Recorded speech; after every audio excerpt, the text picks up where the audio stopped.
우리 함께 인사 나누시겠습니다. 사랑합니다. 오늘 말씀 제목이 주의 보혈, 나의 유월절 사건이라는 제목입니다. 지금 유태인들은 이번 토요일부터 4월 4일까지 시작되는 유월절, 이스라엘의 최대 명절 유월절 행사가 3월 27일부터 4월 4일까지입니다. 그때 이들이 지금 엄청난 것을 선포하려고 준비 중에 있습니다. 그것은 뭐냐면 세계에서 최초로 마스크를 던져버리는 그런 나라가 되겠다. 그래서 코로나19가 지나가겠다. 6월절 이루어지겠다고 지금 준비하고 있습니다. 우리가 아는 대로 이스라엘은 인구가 930만 정도 되는 나라죠. 근데 지금 현재 1차 접종이 55%가 끝났고 2차 접종까지 끝난 인구가 지금 48.9%랍니다. 그래서 지난주까지는 확진자가 지난달까지는 1000명이 막 하루에 늘어났었는데 어제 기준으로 354명으로 줄어들었답니다. 그래서 드디어 이 6월절 기간 중에 코로나19가 지나갔다라고 선포를 준비 중에 있다는 거죠. 우리 기독교도 3월 이제 28일부터 아주 중요한 절기가 시작되죠. 그래서 이제 3월 28일에는 종려주일이고 그 주간이 또 고난주간이고, 그래서 예수님의 십자가 고난을 우리가 잘 생각하는 그런 고난주간이고, 이어서 바로 4월 4일은 부활주일로 이어지는 겁니다. 사실 가장 놀라운 은혜가 있는 그런 절기가 이제 다음 주부터 시작되는 겁니다. 그러나 많은 성도들에게 이러한 절기가 그냥 매년 반복되는 그런 절기로 여겨지는 것이 참 안타깝습니다. 저는 이번 다음 주부터 시작되는 이런 고난주간부터 이어져서 바로 부활절까지 이어지는 그런 부활의 영광을 우리의 사랑교회 모든 성도들이 깊이 체험하는 그런 주간이 되기를 간절히 축원을 드리는 바입니다. 예수 그리스도의 복음은 우리가 아는 대로 피의 메시지입니다. 복음의 중심에는 죽임을 당한 하나님의 어린 양의 피가 있는 것입니다. 우리는 예수님의 그 피를 그래서 보배로운 피라 해서 보혈이라고 부릅니다. 왜 예수님이 흘리신 피를 가리켜서 보혈이라고 부를까요? 전 세계 모든 사람들이 오직 예수 그리스도의 보혈로서 구원과 해방을 받기 때문인 것입니다. 에베소서 1장 7절에 우리가 그리스도 안에서 그의 은혜의 풍성함을 따라 그의 피로 말미암아 구속 곧 죄사함을 받았으니 하는 말씀이 있습니다. 모든 사람들이 죄사함을 받게 되는 능력이 예수 그리스도의 피에 있기 때문에 이런 말씀을 드리는 거죠. 그러나 세상 사람들은 질문을 합니다. 2000년 전에 십자가에서 죽으신 예수님이 어떻게 지금 나의 죄를 사할 수 있느냐? 믿지 못합니다. 또 하나님을 믿는다고 하면서도 거듭나지 못한 지성인들은 보혈에 관한 메시지에 대해서 아주 강한 거부감을 나타냅니다. 피라는 말 자체가 싫은 사람도 의외로 많습니다. 하나님과의 올바른 관계가 인간의 노력이 아닌 예수의 피로 이루어졌다는 이 메시지를 심지어 어리석다고 여기고 있다 이 말입니다. 그러나 성경은 분명히 보혈의 능력과 복에 대해서 증거하고 있습니다. 예수님의 보혈은 하나님께서 우리 인간에게 베푸신 가장 귀한 구원의 능력이라는 것입니다. 여러분, 예수님의 보혈은 정말 참으로 놀라운 능력입니다. 그러나 안타깝게도 예수님이 이 보혈의 능력을 체험하고 살지 못하는 사람들이 너무나 많다는 겁니다. 그 사람들 가운데는 바로 교회 바깥의 사람들은 대부분이겠지만은 교회 안에도 있다는 사실입니다. 자, 그러면 이 방송을 보시는 분과 여기 계신 모든 분들, 여러분은 예수님의 보혈의 능력으로 구원과 치유를 받으셨습니까? 아멘하는 소리가 막 들립니다. 오늘 말씀 본론으로 첫째, 예수님의 보혈의 축복을 누리려면 우리가 두 가지가 필요하다는 것을 말씀드리겠습니다. 하나는 성경이 계시한 보혈의 능력과 축복에 대해서 아는 것입니다. 예수 그리스도 십자가 보혈에 대한 하나님의 계시를 알지 못하는 사람은 보혈의 능력과 축복을 누릴 수가 없습니다. 그러니까 알아야 한다는 것. 다음 두 번째는 또 그 약속을 믿는 것입니다. 하나님께서는 누구나 예수님의 보혈의 계시를 쉽고 정확하게 이해할 수 있도록 하시기 위해서 한 사건을 보여주십니다. 그것이 바로 오늘 우리가 읽은 바로 이런 출애굽 유월절 사건인 것입니다. 아브라함 후손인 이스라엘 민족은 모든 민족의 복의 근원이 될 것이라고 하는 엄청난 약속을 받은 민족입니다. 정말 엄청난 약속을 받았죠. 그러나 그들은 430년 동안 지금의 이집트에 거기에 종살이를 하고 있었습니다. 여러분, 노예 생활이라는 것이 어떤 것인지 대략 짐작이 되실 것입니다. 제대로 먹지 못하고 사람다운 대접도 받지 못하고 자기 소유라고 할 것도 없는 그런 비참한 삶을 이들이 430년 동안이나 살았던 것입니다. 그러니까 하나님도 잊어버리고 애굽의 우상 숭배에 자기들도 물들어서 살았었습니다. 바로 그때 하나님께서 모세를 택하셔서 세우시고는 이스라엘 백성을 구원하셨던 것입니다. 하나님께서는 모세를 통해 이르시기를 이스라엘 백성들은 그달 14일에 어린 양을 잡고 그들이 사는 집 출입문의 임방과 기둥에 그 어린 양의 피를 바르라고 하셨습니다. 그러면 그날 밤에 죽음의 천사가 온 애굽 땅을 돌아다니면서 애굽 사람들과 모든 짐승들을 칠 때 하나님의 백성을 보호하시겠다는 것입니다. 출애굽기 12장 12절에 내가 그 밤에 애굽 땅에 두루다니며 애굽 땅을 칠 때 그 피가 너희가 사는 집에 있어서 너희를 위하여 표적이 될지라 내가 피를 볼 때 너희를 넘어가리니 재앙이 너희에게 내려 멸하지 아니하리라. 그날 밤에 집의 문에 어린 양의 피가 칠해져 있지 않은 모든 사람들의 집에 장자와 처음 난 짐승들은 다 죽었습니다. 그 끔찍한 밤이 채 지나가기도 전에 바로는 모세를 불러가지고 이스라엘 백성을 다 데리고 애굽을 떠나라고 항복 선언을 했던 것입니다. 그때 이스라엘 민족에게는 놀라운 일이 일어났습니다. 그들은 노예였기에 구원은 받았지만 가진 것이 하나도 없었는데 애굽 사람들이 떠나는 이스라엘 백성들에게 은과 금과 옷을 가져다 주는 겁니다. 하나님께서 애굽 사람들의 눈에 이스라엘 백성들이 좋게 보이도록 하셨기 때문입니다. 게다가 이스라엘 백성들은 치유까지 받았습니다. 무슨 말입니까? 시편 105편 37절에는 이것을 이렇게 표현을 합니다. 마침내 그들을 인도하여 은금을 가지고 나오게 하시니 그의 지파 중에 비틀거리는 자가 하나도 없었도다. 몸이 아파서 제대로 걷지 못하는 사람이 하나도 없었다는 겁니다. 정말 놀라운 일이 아닐 수 없습니다. 하나님께서 자신의 백성들을 애굽의 종살이에서 구원해 주실 때 그들에게 애굽의 금과 은과 그 보화를 주셨고 또 병든 몸도 치유해 주셨다는 것. 그래서 온전한 몸으로 하나님을 섬길 수 있도록 하셨다는 것입니다. 이것이 바로 유월절 어린 양의 피로 인한 구원의 역사였습니다. 그런데 바로 이 유월절 어린 양의 피에 대한 이야기가 십자가에서 흘리신 예수님의 보혈의 모형이며 바로 그림자였다는 것입니다. 예수님의 십자가 보혈로 어떤 일이 벌어지는가를 하나님이 보여주신 유월절 어린 양의 사건을 통해서 그대로 우리에게 보여준 것입니다. 지금 우리 가운데 그 일이 이루어졌습니다. 예수님의 십자가 보혈로 말미암아 말입니다, 여러분.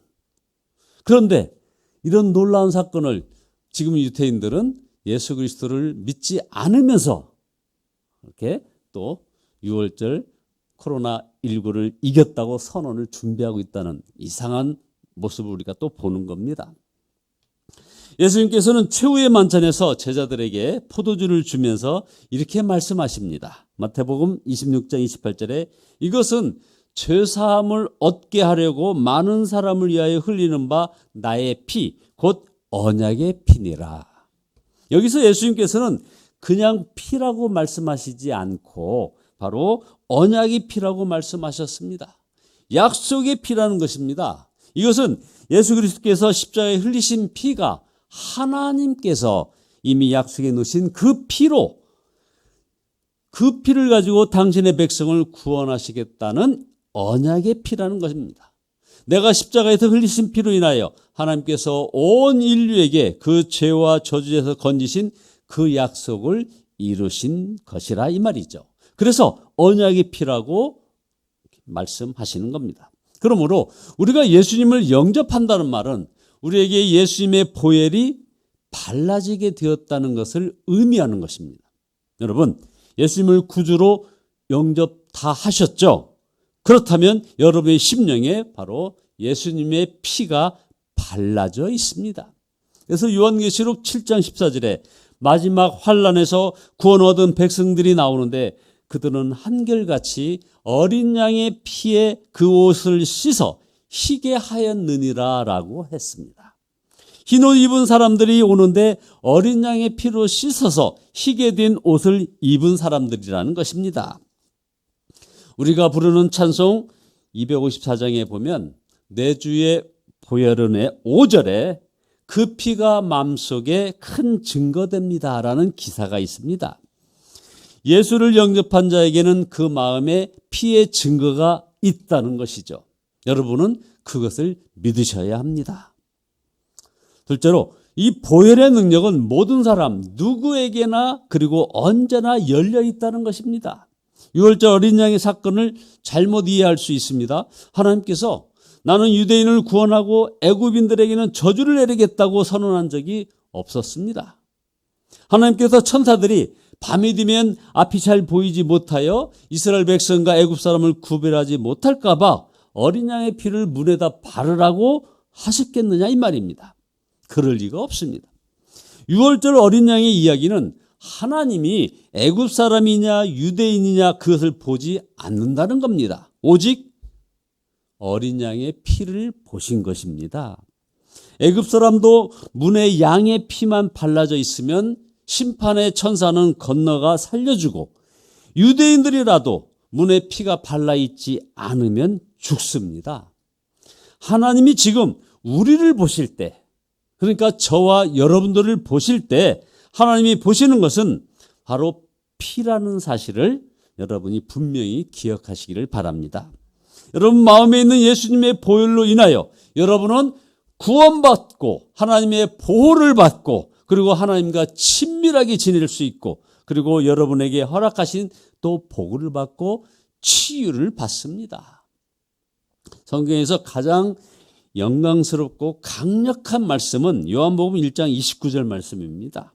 이 말씀보다 더 강력한 말씀은 아마 없을 겁니다. 바로 세례 요한이 예수님에 대해서 보라 세상 죄를 지고 가는 하나님의 어린 양이로다 라는 이 말씀입니다. 이 말은 아주 짧지만 아주 깊고 강력한 진리를 나타내고 있습니다.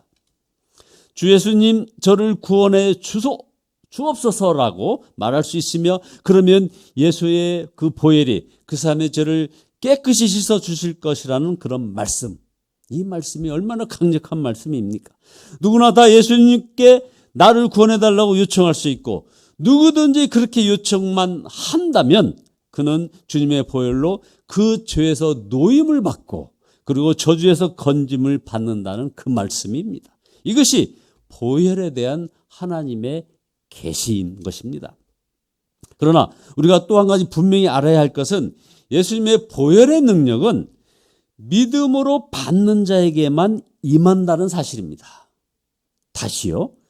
예수님의 보혈의 능력은 믿음으로 받는 자에게만 임한다는 거예요. 많은 성도들이 십자가 복음에 대해서 많이 들어서 어느 정도는 알고 있습니다. 그러나 십자가 보혈로 인하여 그가 정말 덮임을 받고 보혈의 능력으로 살지 못하는 성도들이 많은 이유가 뭘까요? 바로 알기만 하지 그 보혈의 능력을 정말 믿고 자기에게 적용하지 않기 때문인 것입니다. 예수님께서 진리를 알지니 진리가 너희를 자유케 하리라 말씀하셨습니다. 그럼에도 많은 그리스도인들이 죄와 저주에서 자유하지 못하고 패배하는 삶을 사는 가장 큰 이유는 자신에게 예수님의 보혈의 능력이 있음을 믿지 못하기 때문입니다. 믿고 적용하지 못하기 때문에 바로 이런 일이 반복되는 것입니다. 한 번은 마틴 루터가 몹시 아파서 병상에 누워 있는데 문제의 마귀가 쫙 들어와서 루터를 비웃듯이 응시하더니 마귀가 승리의 미소를 지으면서 안고 온 큰 두루마리 책을 마루에다 쫙 펼쳐 놓았는데 보니까 마틴 루터가 평생 지은 죄를 거기다 다 기록해 놓았더랍니다. 루터는 그 때문에 낙심이 크게 일어나서 다시는 일어날 소망을 잃었는데 갑자기 십자가 복음이 깨달아졌다는 겁니다. 그래서 큰 소리로 이렇게 선포를 했답니다. 이것은 다 사실이다. 그러나 너는 마귀죠. 너 한 가지 잊은 것이 있구나. 예수 그리스도의 피가 이 모든 죄를 다 씻었다 하고 외치자 바로 참수하던 이 마귀와 그 두루마리가 그냥 사라져버리고 말았다라는 것입니다. 우리도 바로 이런 믿음을 가져야 합니다. 우리에게 있는 보혈의 능력을 마틴 루터처럼 이렇게 선포해야 합니다. 그렇습니다. 우리가 예수 그리스도의 피 공로를 정말 믿으면 죄에서 씻음을 받고 질병에서 고침을 받고 저주에서 해방되는 것입니다. 여러분, 예수님의 보혈이 저와 여러분 안에 있습니다. 여러분이 계속해서 그 보혈로 덮임을 받도록 믿음으로 나아가야 하는 것입니다. 주님께 그렇게 구하고 마틴 루터처럼 이렇게 선포해야 합니다. 여러분 아직도 예수님의 보혈의 능력에 대해서 그냥 알고만 있는 자리에 있지는 않습니까? 예수님의 보혈을 정말 믿습니까? 이제 4월 4일은 부활절입니다. 부활절은 가장 큰 감사절기입니다. 1년에 추수감사절이 큽니까? 영원한 구원받은 날의 감사가 더 큰 겁니까? 여러분은 이제 부활절 감사를 많이 준비하시기 바랍니다. 그러나 부활절의 감사는 보혈의 은혜를 깨달은 사람만이 드릴 수 있는 것입니다. 정말 보혈의 은혜가 믿어진 사람은 진정으로 하나님께 감사를 하게 되는 것이죠. 정말 믿는데 감사하지 않을 수 없는 것이죠. 그리고 이 보혈의 은혜가 믿지 않는데 감사하는 것은 또 더욱 이상한 일인 것입니다. 그래서 감사를 보고 자신의 믿음을 알 수 있는 것입니다. 여러분, 오늘 이 시간 여러분 안에서부터 억제할 수 없는 감사, 십자가 보혈의 능력에 대한 감사가 넘쳐나시기를 예수 그리스도의 이름으로 축원합니다. 그래서 정말 보혈의 능력을 믿고 누리면서 감사하는 자가 되게 해달라고 주님께 기도하시는 여러분 모두 되시기를 바랍니다. 기도하시겠습니다. 사랑이 많으신 좋으신 하나님 아버지, 이 시간 주의 보혈로 우리를 더욱 덮어주시기를 원합니다. 우리는 모두 다 크고 작은 죄를 짓고 죄의 사슬에 묶여서 마귀의 종살이 하던 사람이었음을 고백합니다. 죄를 짓고 불의하고 추악하고 버림을 받아 마땅한 자들이 예수 그리스도의 십자가 보배로운 피를 의지하여 아버지여 죄의 사슬에서 노임을 받았나이다. 마귀에서 해방되었음을 감사합니다. 용서와 의와 영광을 얻고 하나님과 화목하게 되었음을 감사합니다. 아버지 하나님, 영원한 소망도 얻게 된 것을 또한 감사를 드립니다. 하나님의 축복도 그리스도의 보혈을 통해서 우리에게 쏟아짐을 믿습니다. 아버지 하나님, 예수님의 보혈을 더욱 깨닫게 도와주시옵소서. 예수님의 보혈을 더욱 굳게 붙잡게 인도하여 주시옵소서. 그리스도의 보혈로 우리의 가정과 자녀와 기업을 덮어 주시옵소서. 예수 그리스도의 이름으로 기도드리옵나이다. 아멘. 찬송